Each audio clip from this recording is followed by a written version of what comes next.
বন্ধুরা আজকে এসেছিলাম একটি গ্রামে।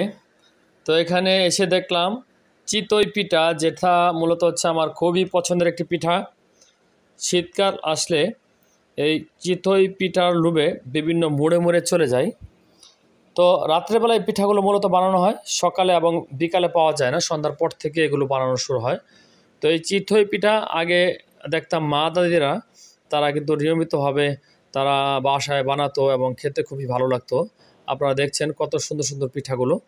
তো এখন বর্তমান যে জেনারেশন তারা কিন্তু এই পিঠা চিনবে না, বা তাদের কাছে হয়তো বা অতটা ভালো লাগবে না। কারণ হচ্ছে এখন আমরা ফাস্ট ফুড খেয়ে অভ্যস্ত, বিভিন্ন প্রকার বার্গার, চিকেন ফ্রাই, এই সেই এগুলো খেয়ে আমরা অভ্যস্ত। সেই জন্য এই পিঠার প্রতি কিন্তু এখন বর্তমান জেনারেশনের আকৃষ্টতা কম।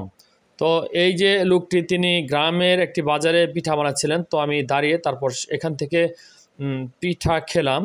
আমার কাছে মনে হলো তাদের যে ভর্তাটা, বিশেষ করে যে আলু ভর্তা এবং এই শীতের যে স্পেশাল ভর্তা, সেটা হচ্ছে সরিষা ভর্তা।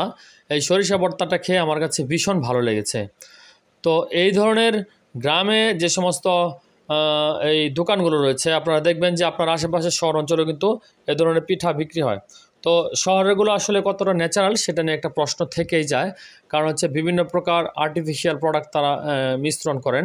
আর গ্রামে যে অরিজিনাল, মানে হাতের একদম সরিষা ভাঙানো এবং নিজের ক্ষেতের সরিষা, নিজের ক্ষেতের কি বলে যে এই চাউলের গুঁড়াটা নিজেরা গুঁড়া করে তারপর কিন্তু ঢেকির মাধ্যমে তারা এগুলো কাজকর্ম করে তারা নিজেরা তৈরি করে, যার স্বাদই আলাদা। এটা আসলে না খেলে আসলে বলে বোঝানোর মতো না। তো এই যে আঙ্কেলটাকে দেখছেন, চাচা, উনি আর ওনার ওয়াইফ মিলে এগুলো করেন। তো আমার কাছে ভালোই লাগলো। তো আঙ্কেল আমাকে বলছেন যে একটা ভর্তা দিয়ে, যে ভর্তাটা আপনি খেয়ে দেখেন, আপনার কাছে ভালো লাগবে। তো এটা মূলত হচ্ছে সরিষা ভর্তা এবং পাশাপাশি সজ ভর্তা। তো সজ ভর্তায় আমরা, সজ ভর্তা বলতে বাজারে যে সজ পাওয়া যায়, ধনিয়া সজ, সেই সজ গাছের আর কি ভর্তা। তো এটা খুবই ভালো লেগেছে। তো এই ধরনের পিঠা যারা পছন্দ করেন তারা অবশ্যই শীত আসলে আমার মতো তো তারা খুঁজতেই থাকেন।